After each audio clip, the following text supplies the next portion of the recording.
It's Offside with Hawes and McGuire. It's up to me, buddy. Mine's already open. I'm sorry. Yeah, right. It's Offside with Hawes and McGuire. I'm Hawes. I'm McGuire. All right, let's get to it. Wow. Unbelievable first period. The action. You said this beforehand earlier that people who aren't watching this either, so they're not even going to give a shit. Yeah. But the fact of the matter is, the people who are not watching the NHL right now and the playoffs because their team's out are fucking losing out on incredible hockey. Phenomenal entertainment.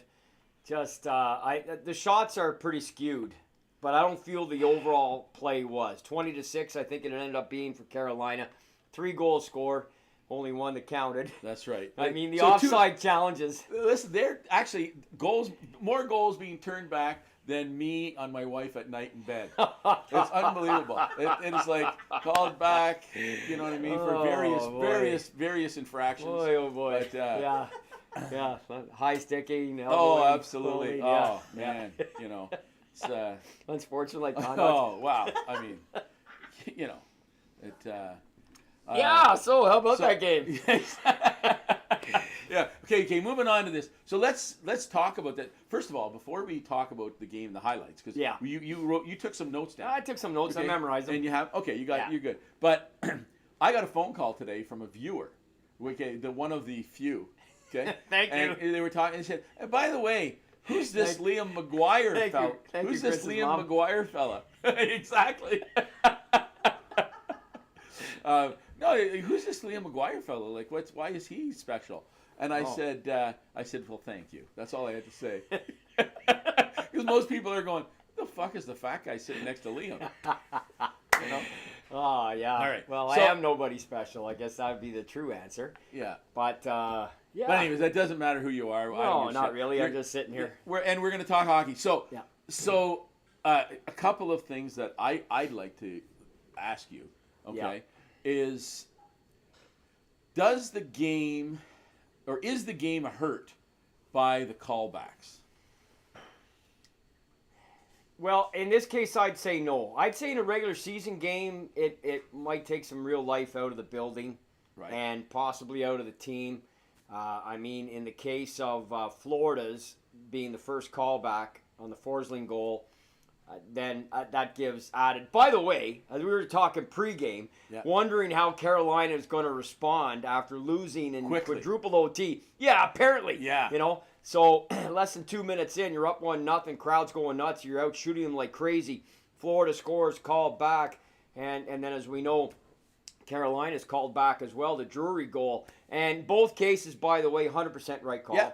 Now, the interesting thing about the Forsling goal on the offside of the blue line, they deemed possession, not having possession, which just immediately, just like the OT goal by Tkachuk the other night, made me think of Klima in 1990 Game 1 against Boston. This immediately made me think of Cale Makar Game 1 against Edmonton last year. Okay, yeah. When Nikushkin tagged up, Makar went in, lost the puck, so we all thought. Right. But they deemed it to be he had control. He had control. And the interesting thing here on this one was... I thought it was the same thing. It was, Chris. He was trying to make a play that probably very few, other than possibly you and I, could do. Kick it up. He was trying to kick it up. Well, no, he was doing the stick up. Like, the stick up, and exactly. the puck's back here. Right. And he's trying to bring it up. And I just found it very similar because they deemed in that case he did not have possession enough, similarly to Cale Makar last year, who was deemed to have had possession of the puck. He was in possession of the puck, even though the puck wasn't on his stick at the time. Possession is 9/10 of the law. There you go. There we go. All right, something we all learned in the 70s. That's right, exactly. From watching cop shows. Yeah, that's absolutely. Beretta. Yeah. Beretta. Love that Don't show. go to bed. Anyways, it's good, man. Listen, I'm doing a lot of musicals today. I don't know if you noticed that. Actually, I'm just Man. picking up on that now. It's a little bit of off Broadway. We're off. Well, we're off Stagecoach. Yeah, we're off Stagecoach. Appropriately named. So okay, so some of the highlights that you wanted to talk about. Well, no, first of all, obviously the goals and the non-goals were the story. I think also Carolina scoring early. They dominated territorially in terms, not territorially, but they dominated in shots. Like I said, we don't have the possession stats. I know they're out already. I don't have them here. We could look it up. We're going live here right now. But I really do believe, maybe I am totally wrong, but I don't think, it's not my sense. Okay. My sense is the possession numbers will not reflect what the shots on goal were. But the other thing too, Chris, as we watch the game, I'll say this, throw it back to you. Florida are relentless, man. They're relentless. Yeah. We've seen this now for 2 series plus a game plus another period. Yeah. They're relentless. They could have easily scored a couple goals. They're credited with 6 shots on net, but they hit a crossbar. Yeah. They had a goal disallowed. I know, Ranta, or you and I were watching the game, we're talking about it. They decided to sit Anderson. They put Ranta in. I'm a little surprised. I got to be honest. Well, he obviously was tired. Well, I guess so. You know what I mean? And maybe even, and it's funny because when you get to that point, and I saw this today. Or is it a gut feel by Brind'Amour and company? It could have been. I mean, I don't know what Brind'Amour's thinking, but I know that one of the things I saw in that the chipping it over the glass penalty. Yeah. I forget who had the infraction, but that was what we'd call a lazy penalty, right? Instead of taking the extra step, he did that, and I think we're going to see a lot more of that because they are tired, so that they're going to do that extra reach versus that. And what happens when you do that extra reach and you're tired and you do things, it's also a time when you can get injured, right? Oh, yeah. You're doing things that you wouldn't normally do because you are, like, the exhaustion's there. And even though these guys are young and they're bouncing back, but their muscles take 48 hours to recuperate. And it hasn't been 48 hours for them. Right. Yeah. And so they're now stressing those muscles, you know what I mean, prematurely. Though the puck over glass is, and especially the last couple of years, been debated more and more. They'd like to see some more referee discretion put back into it. I don't know. I mean, I think if you do, then you get in the gray area, then you run into a lot of trouble, right? Well, exactly.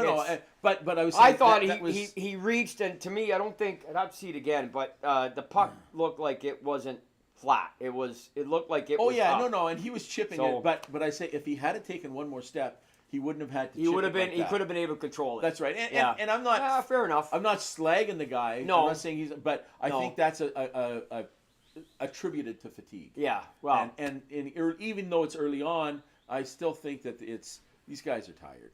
You know what I mean? Well, but unbelievable, like the intensity of this game, the speed of this game, the opportunities that are happening are absolutely amazing. Great tip by Aho on the opening goal. For sure, and they're full measure for it. The shots are indicative of certainly how Carolina came out. They answered the question how they're going to respond to a loss. Still, at the end of the day, you got 40 minutes to go against what I will say right now. And I haven't given this much thought, so it is something that would bear some more thought. But I can't think the last time I saw a team as relentless as Florida on the forecheck. They are absolutely relentless. They come at you in wave after wave. Like, it's in today's game, it works in the NHL. It's funny watching Canada and Switzerland this morning on the big ice, overseas, international refereeing and hockey and everything else. You can't shoot the puck in there. No. You may as well be shooting it into the Atlantic Ocean. Like it's just it's gone. It's like gone. You'll never you can't get in on a forecheck on international ice, even though it's the same length. It's the width. It's all of what the game is different about overseas as opposed to here, where these guys come in like heat-seeking missiles. Right. And it's and force the play and force the defenseman. And I said this when I was coaching, and it was told to us while we were growing up. Hockey's a game of mistakes, right? And when you get to this level of these guys who are incredible hockey players, and at the end of the day, it's, who capitalizes on somebody else's mistake. Yeah. Right? And there aren't a lot of mistakes being made. There aren't. But there are some, right? And when you make mistakes is when you're being forced. When you've got a guy coming at you, okay, you're a defenseman, you're going back to get that puck, and you've got Kachuk skating full at you, or Bennett these playoffs, and or Reinhardt too, right? Like they're all and you know what, and they're all they're finishing, and they're finishing their checks. It's like this is like textbook how you want people to play in intense times. And that's what they do. And that's the other thing. Again, keep going back to the international game this morning, Canada, because it's all NHL guys, and I know a bunch of the Swiss are too now. It's the way it is. Yeah. But Canada couldn't get a forecheck going. The second guy couldn't get in time. I know it's our D team or whatever. No, but they couldn't get the forecheck going. Here you see it, smaller ice. I get it compared to internationals, 200 by 85. But they here they can get in, and that's been Florida's trademark. Right. And they look great doing it. I'm telling you, this baby's far from over, and it's just fantastic hockey. It really is, Just like Vegas and Dallas, as we said earlier too. It was just a great game last night, and we're being treated to two great series. It looks very early on here, and I expect it to continue. Certainly, if this first period is any indication. But I thought with Carolina, 4:04 to go, Drury scores, going up 2-0. Killer goal. I couldn't believe it. Because, when they challenge now, it's not the coaches, it's the video coaches upstairs that are watching. And 99% of the time, I don't know what the odds are, but it's almost unanimous. They call it because they know. Yeah. And as soon as we saw it, we who knew. would have thought that the guy who worked at Blockbuster Video would have a new career That's right. working for an NHL franchise? Yeah. You know what I mean? Yeah, they'll have full-time jobs after Exactly. the VHSs, the Betamax went out the door. They went right to the NHL, doing video there. That's right. Yeah. Roger Nielsen would be so happy Exactly. in his grave and in heaven right now. I don't know if you know this, but in all of those, they do their tape reviews of every game, right? They go through them. They and I don't know if they actually have an area in the back with a curtain that you go back. They do. Yeah, you get to see all the real videos. Oh yeah, I always thought that was Big Al's, but yeah, different. Oh, is it? Different curtain. Yeah. Sorry, thankfully nobody watching. Nobody knows what Pigalle is. No. Well, I think anybody who understands the Francophone language. Is Pigalle. You know what I heard today, by the way? Tell me. I was driving by and I saw this. I don't know if you've ever seen these, where the guy's got a vehicle, right? Okay. And it's probably, let's just say, it's on blocks. Yeah. Maybe there's a few parts missing, you know what I mean? Sitting there. But he wants to protect it from the elements, so he puts up this, what's essentially is a tent around it, right? Do you know what those are called? No. They sell them now. They're called Gatineau garages. I had no idea. Now, I know I'm offending somebody from Gatineau, but I'm sorry. That's what I was told. Apparently, they're marketing them on Amazon as Gatineau garages. Well, so that works. Yeah, absolutely does. It works. Yeah. Anyways, there was really no point to that story. No, but I don't know where we're going. Well, I mentioned Pigalle. So you mentioned Pigalle, and I was trying to get that brought you to the Quebec side. It did bring me to the Quebec side, and it brought me. You know what? Conjures up so many stories. Yeah. And the Cabin Le Gap. I don't know if you remember that. Well, the Gap is on right across the bridge on the right-hand side. Is the Gap. Yeah. That's a great quaint little tavern. Yeah. Probably not for the faint of heart, but anyway. No, there was a few bikers in there on the day. Yeah. Yeah, that's all right. Well, anyways, you know what? With a guy named Jimmy Guy, but that's a whole other story. Yeah. So anyway, what a game. It was a great game. We're going to go back. We're heading back to the this is it. Oh, we should actually address something before we go. Yeah.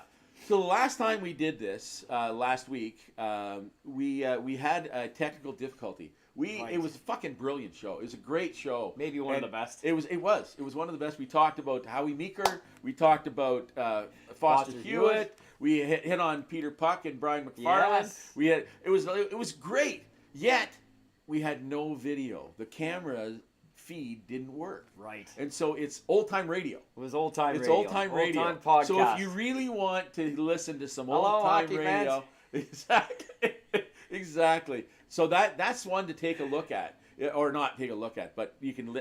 I don't know. Whatever the thing is, I'm really having a hard time with this whole modern technology thing, right? Yeah. Like, it's not that I don't understand it. It's just it fucking changes all the time, and then I know it's hard to.